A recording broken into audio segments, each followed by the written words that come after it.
We know how athletes are always held to a super high standard, and sometimes that works to their disadvantage. And the story of Sinalo Jafta is no different. That's our guest this afternoon on Women in Sport Africa, a show that puts the spotlights on women in sport, but also get to understand the things that happen in life when life lives. This is the story of Sinalo Jafta.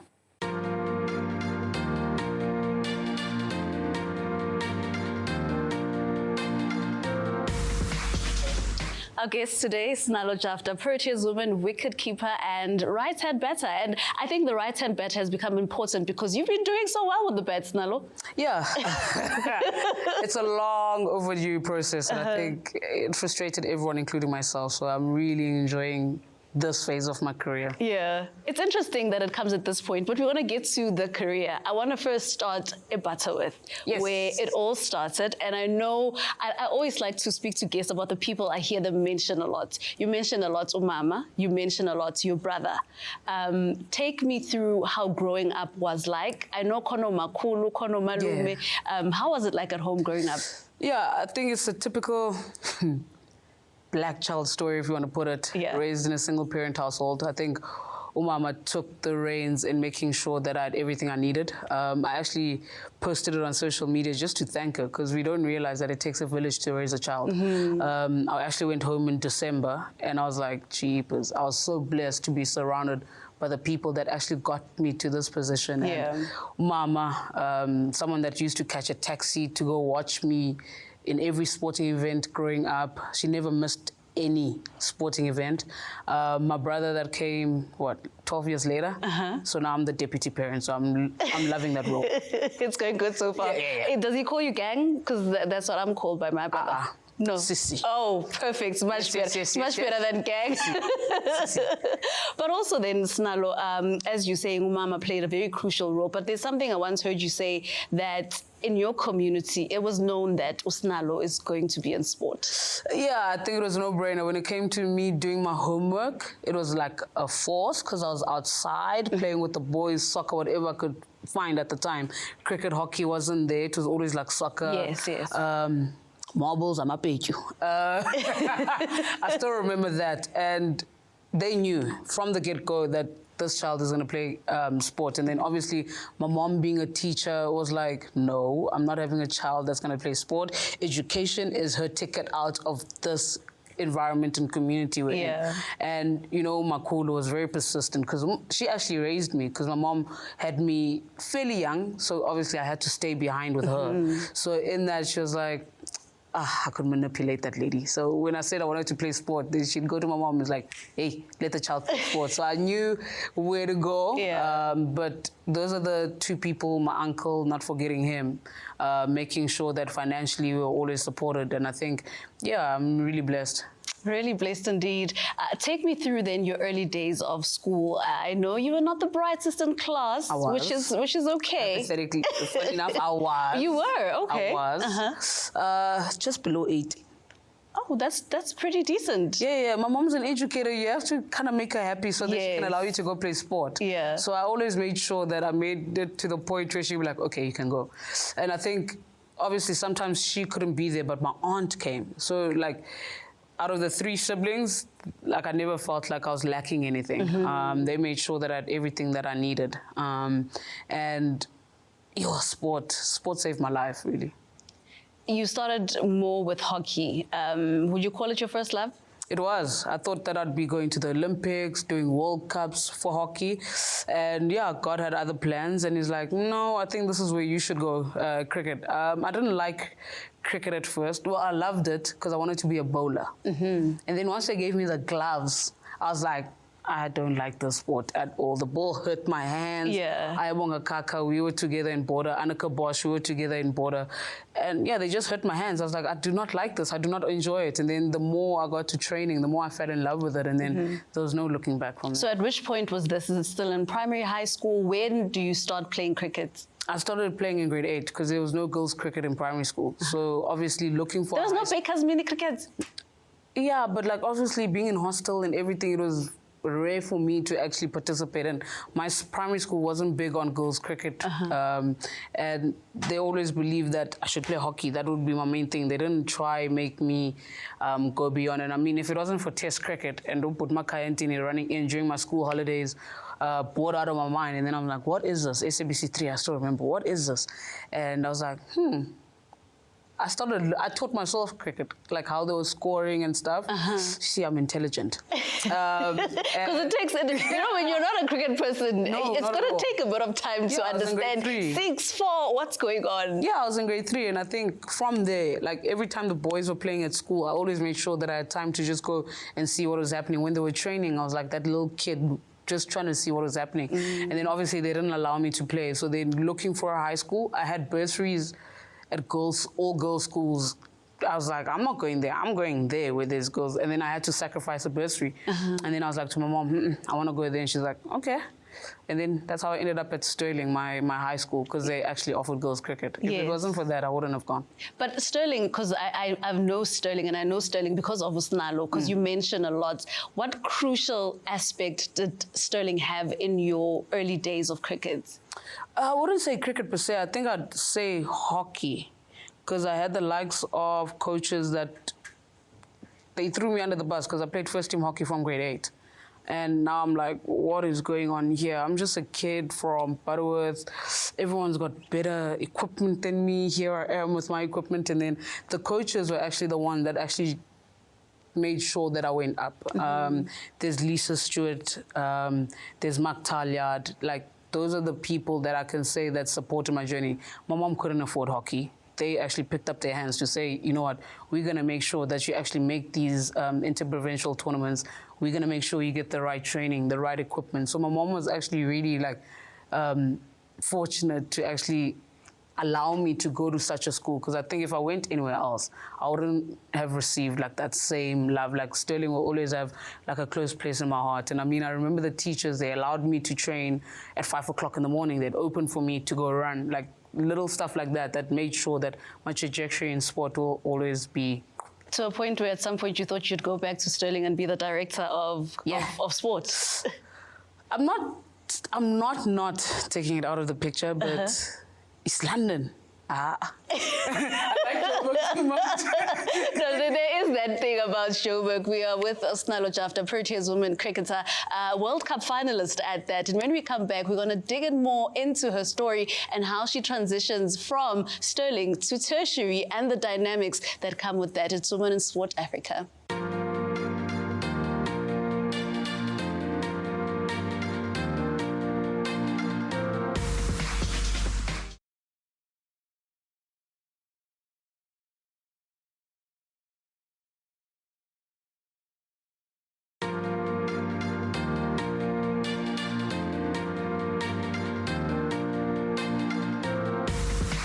Welcome back to Wiser. It's a Sunday date. We do this every Sunday at 12:30 right here on SABC2. Myself, Lonabo Miso, having just a chilled conversation with Sinalo Jafta. Sinalo, so now you're done with the Sterling High School. That transition to tertiary starts calling.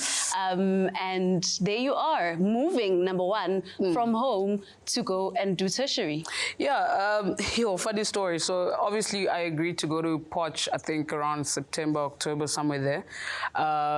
And off-season, I wasn't very happy because I almost landed up there. And that was for hockey. Were you then wanted by like institutions? We have to have Sinalo Jafta. Hey. And because I had a really good IPT, Poch literally is like, you accept it. And I was like, coolio, I'll be coming. And the reason why I went there was Sulet Damon, like Celia Evans were all there. And I was like, I really want to play against, like with internationals. And I think from an opportunity base, I knew Poch would be one in the middle of nowhere where I can actually just focus. But come December, then I make SA schools for cricket. So now I'm SA schools hockey, SA schools cricket. And I told myself, I'm done with cricket.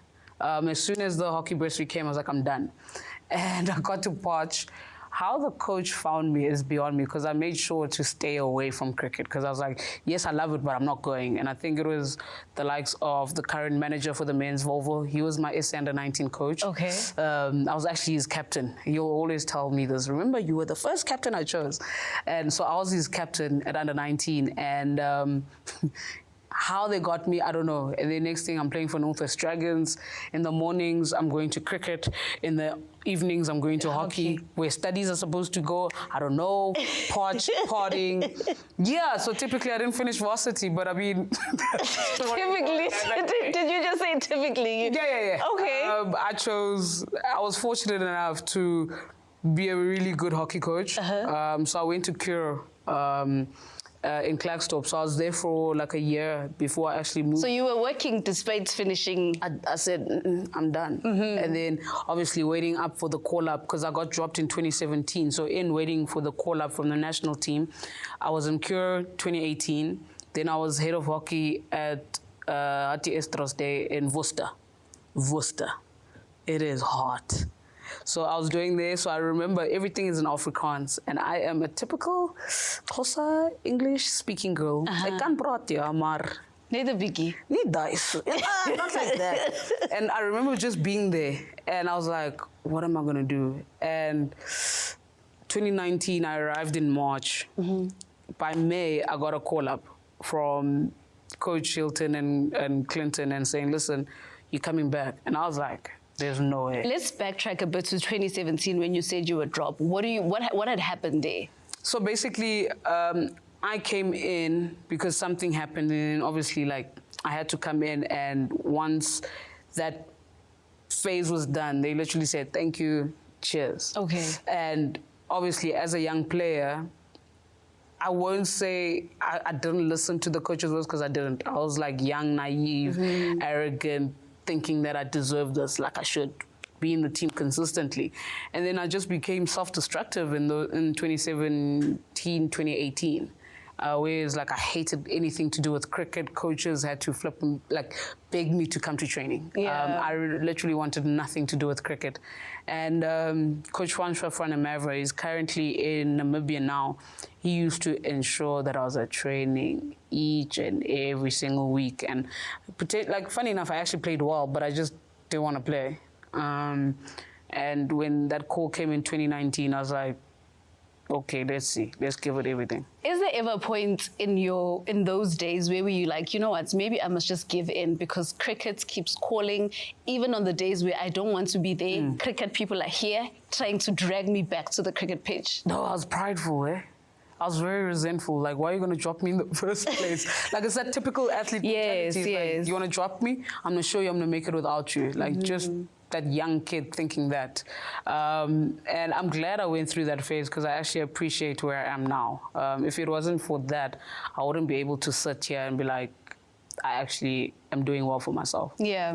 And now 2019, you get that call back into the squad. And it feels like from then on, once again, cricket, it goes back to Sinalo Jafta. We need you in cricket. Can you just? When I came in, I think when I came in the first time, I was very optimistic, willing to learn, hungry. And then I got dropped. And then when I came back, it was like the opposite. It's like, it was dark, I was negative. Yes, I wanted to play, but I was like, okay, cool, this is just for me to get paid.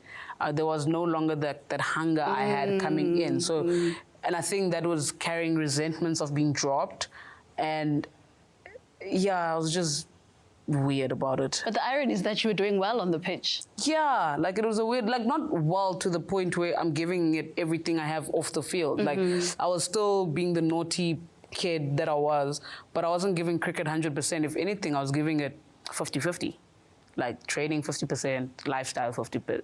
60, 70. I don't know. It was not balanced properly, because I was more on the fun side than the working side. And I mean, yes, I had good games, but I had nothing to show for it. Like, you can't say, yes, there were blinders, but it wasn't consistent. Yeah. And then you spoke about the lifestyle in tertiary, and that seems to be something that is consistently there for a period of time. The fact that, okay, lifestyle, it's mandatory, you know, friends, mandatory, vibe, we have to do it. It's funny, because I felt like if I did, like, I thought I had a personality with drink in hand. I thought that I was boring without a drink, which is the biggest lie. I thought that for me to be relevant, I had to be out there. People had to see me flaunt and everything. That for me was what perceived the typical athlete. Because growing up, that's what I saw. And I was like, oh, so this is how it's done. And I was like, okay, cool. For me to be relevant, I must go out, I must blow money. It's all about, yeah, that was my mindset. Okay, we're going to cap it there for now and quickly go to an ad break. And when we come back, we get to realize and learn something that is always preached, but sometimes we tend to forget, because athletes are often superstars, are people that we think have no flaws, have no issues as well, because we know that they get the endorsements, they get the cars, they get all these nice things that we all love to have. But how does that then become a hurdle in Sinalo Jafta's life? Coming up after the break.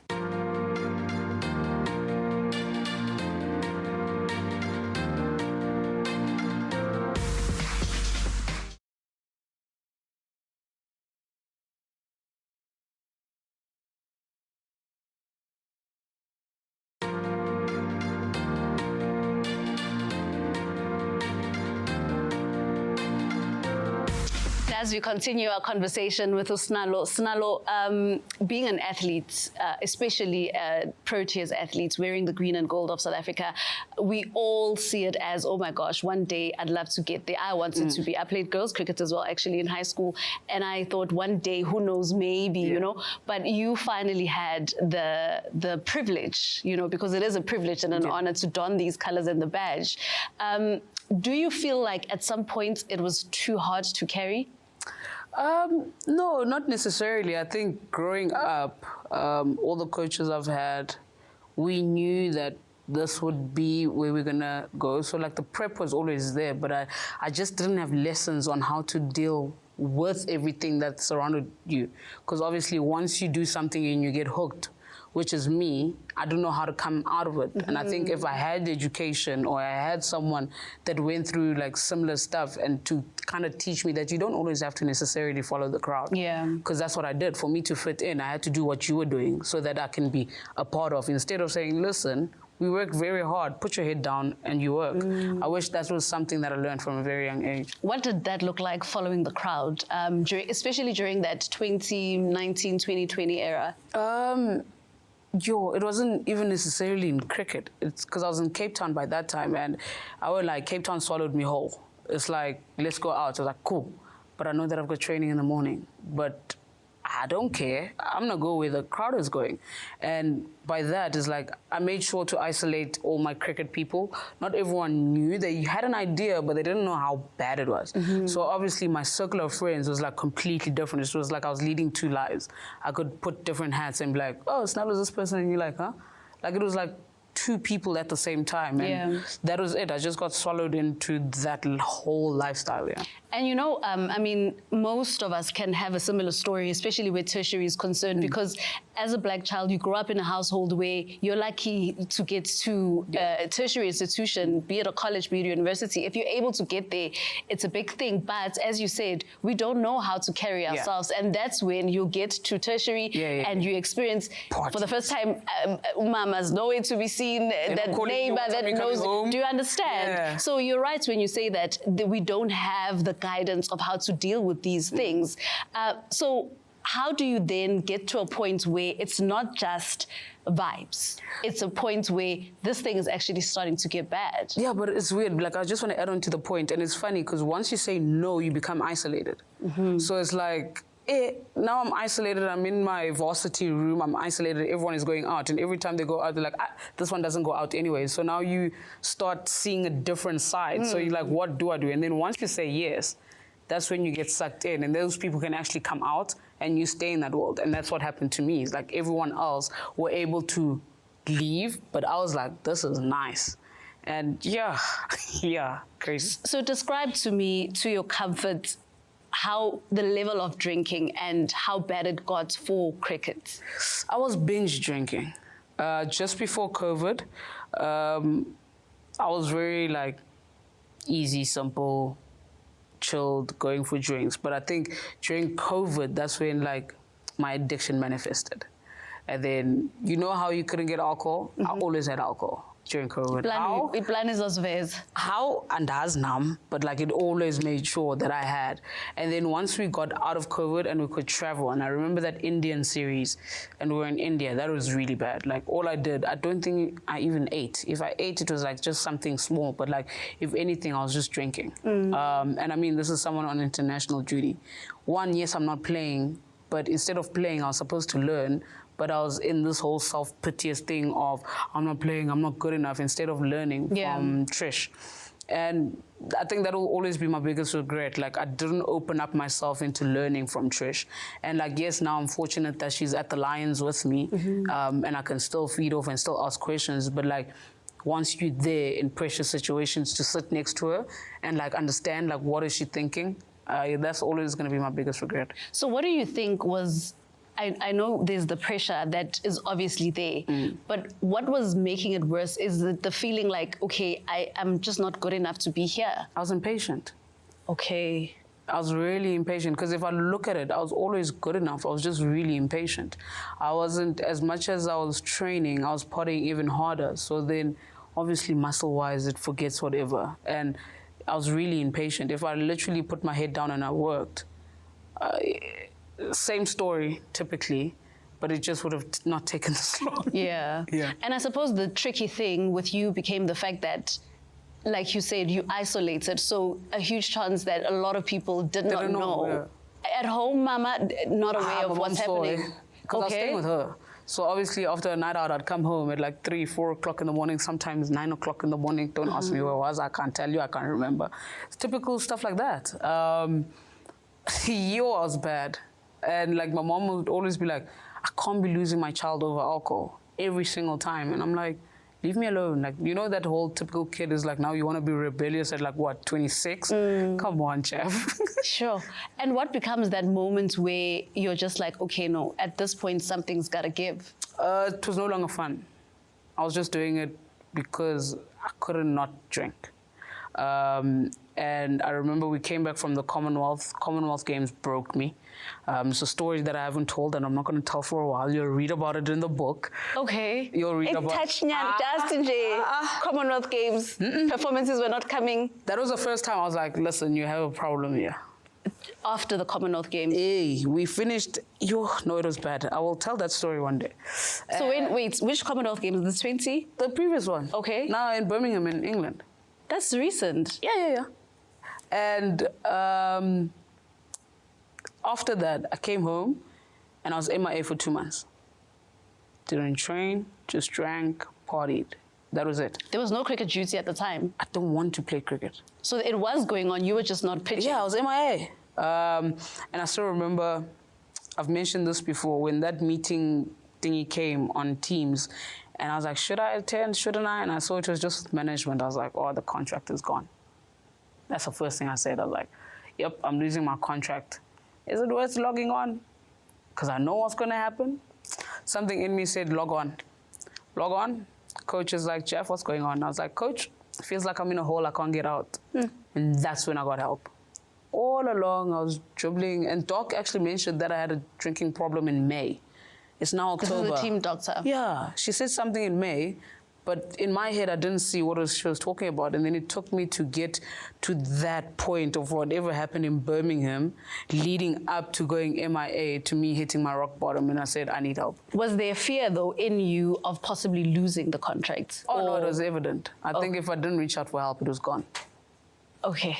Sinalo Jafta, the story, I feel like this is a very big TV moment, but unfortunately it's the end of the episode. But don't despair, because we do have Sinalo for part 2 of the episode. And I suppose then that's when we'll find out how she comes out from that moment, from going to rehab for over 50 days to playing in the Cricket World Cup and being the Sinalo Jafta that we know today, that proudly dons the green and gold. And it's Women in Sport Africa, wiser as we call it. And I think through that story, we definitely have become wiser. Let's do it again next week, Sunday at 12:30 right here on SABC2.